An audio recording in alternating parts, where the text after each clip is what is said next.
Shalom Bapak Ibu yang terkasih di dalam Yesus Kristus. Sebelum kita merenungkan Sabda Sadik pagi hari ini, kita berdoa terlebih dahulu. Bapa, kami bersyukur, terima kasih atas hari ini, hari yang baru yang Tuhan berikan kepada kami. Sungguh kami menyerahkan seluruh kehidupan kami dan aktivitas kami ke dalam tangan Tuhan. Tutup bungkus kami dengan kuasa darah-Mu Bapa. Sebentar kami akan merenungkan firman Tuhan, kiranya Tuhan menerangi hati dan pikiran kami, sehingga kami mengerti apa yang Tuhan rindukan melalui firman Tuhan yang kami baca dan renungkan. Terima kasih Bapa, di dalam nama Yesus Kristus kami berdoa dan kami bersyukur. Amin. Sabda Sadik pagi hari ini terambil dari Yeremia 29 ayat 11-12. Saya akan bacakan. Sebab aku ini mengetahui rancangan-rancangan apa yang ada padaku mengenai kamu.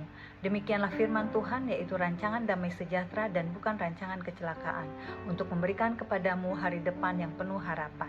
Dan apabila kamu berseru dan datang untuk berdoa kepadaku, maka aku akan mendengarkan kamu. Sabda Sadik pagi hari ini dengan judul Mengingat Rancangan Tuhan. Saudaraku yang terkasih, Yeremia 29 ditulis dalam konteks yang sangat sulit. Bangsa Israel sedang berada dalam pembuangan di Babel.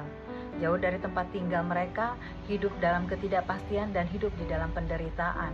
Dalam situasi seperti itu, Tuhan menyampaikan pesan pengharapan melalui Nabi Yeremia, bahwa Tuhan tidak menjanjikan pembebasan yang instan atau yang cepat, tetapi ada waktunya untuk berproses yang harus dijalani bangsa Israel.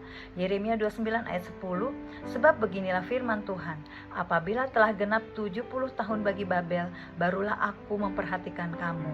Aku akan menepati janjiku itu kepadamu dengan mengembalikan kamu ke tempat ini. Dikatakan 70 tahun, waktu yang sangat lama. Tuhan meminta mereka untuk menetap, bahkan membangun rumah dan berdoa bagi kesejahteraan kota di tempat di mana mereka berada. Tetapi di tengah situasi yang tidak baik-baik saja, Tuhan menyatakan bahwa Ia memiliki rancangan damai sejahtera bagi umatnya. Apa makna renungan dari firman Tuhan yang kita baca? 1. Tuhan punya rencana yang penuh harapan untuk hidup kita. Ayat 11 mengatakan bahwa Tuhan bukan hanya mengetahui, tetapi memiliki rancangan hidup buat kita. Rencananya bukan sembarangan, tetapi penuh damai sejahtera dan harapan. Ini bukan asal janji, tetapi janji Allah yang setia dan yang berdaulat atas hidup kita. Yang kedua adalah rencana Tuhan tidak selalu nyaman, tapi penuh dengan makna dan tujuan.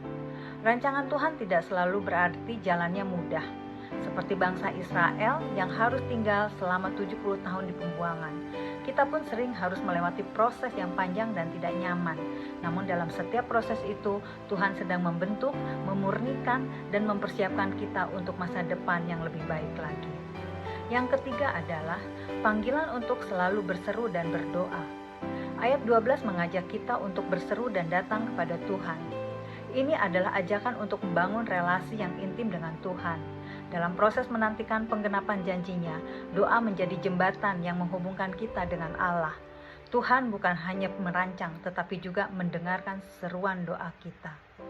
Saudaraku yang terkasih, bagaimanakah kita dapat mengaplikasikannya di dalam kehidupan kita? Saat menghadapi ketidakpastian, ingatlah bahwa Tuhan tidak pernah kehilangan kendali. Rencananya tetap berjalan dan meskipun kita belum melihat hasilnya. Di dalam Yesaya 55 ayat 8 dan 9, sebab rancanganku bukanlah rancanganmu dan jalanmu bukanlah jalanku. Demikianlah firman Tuhan. Seperti tingginya langit dari bumi, demikianlah tingginya jalanku dari jalanmu dan rancanganku dari rancanganmu. Cara Tuhan bekerja sering sekali melampaui pemahaman pemikiran kita. Jangan menyerah di dalam berdoa. Tuhan tidak pernah tinggal diam atas seruan doa kita. Ia mendengar dan menjawabnya pada waktunya yang tepat. Yeremia 33 ayat 3, berserulah kepadaku, maka aku akan menjawab engkau dan aku akan memberitahukan kepadamu hal-hal yang besar yang tidak terpahami, yakni hal-hal yang tidak kau ketahui. Tuhan mengundang kita untuk berseru dan menjanjikan jawaban yang melampaui pengertian kita sendiri. Kemudian adalah bangun kepercayaan bukan hanya pada hasil, tetapi pada pribadi yang merancang. Percaya kepada Tuhan berarti percaya juga bahwa prosesnya baik, bukan pada hasil akhirnya saja. Di dalam Amsal 3 ayat 5 dan 6, percayalah kepada Tuhan dengan segenap hatimu dan janganlah bersandar kepada pengertianmu sendiri. Akuilah Dia dalam segala lakumu, maka Ia akan meluruskan jalanmu. Kepercayaan kepada Tuhan harus menyeluruh.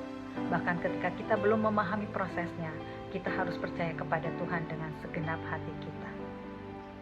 Saudara yang terkasih, di tengah proses hidup yang panjang dan penuh tantangan ini, Yeremia 29 ayat 11 dan 12 mengingatkan kita bahwa Tuhan memiliki rancangan yang penuh harapan dan damai sejahtera. Ia tidak hanya merancang masa depan yang baik, tetapi juga menyertai dan mendengarkan setiap kita berseru kepadanya. Kebaikan Tuhan nyata bukan hanya di akhir perjalanan hidup kita, tetapi juga dalam setiap langkah kita yang kita lalui bersamanya. Di dalam setiap proses kehidupan kita, kita percaya Yesus menyertai kita. Yesaya 41 ayat 10, janganlah takut sebab aku menyertai engkau, janganlah bimbang sebab aku ini Allahmu, aku akan meneguhkan, bahkan aku menolong engkau, aku akan memegang engkau dengan tangan kananku yang membawa kemenangan. Amin. Tuhan Yesus memberkati.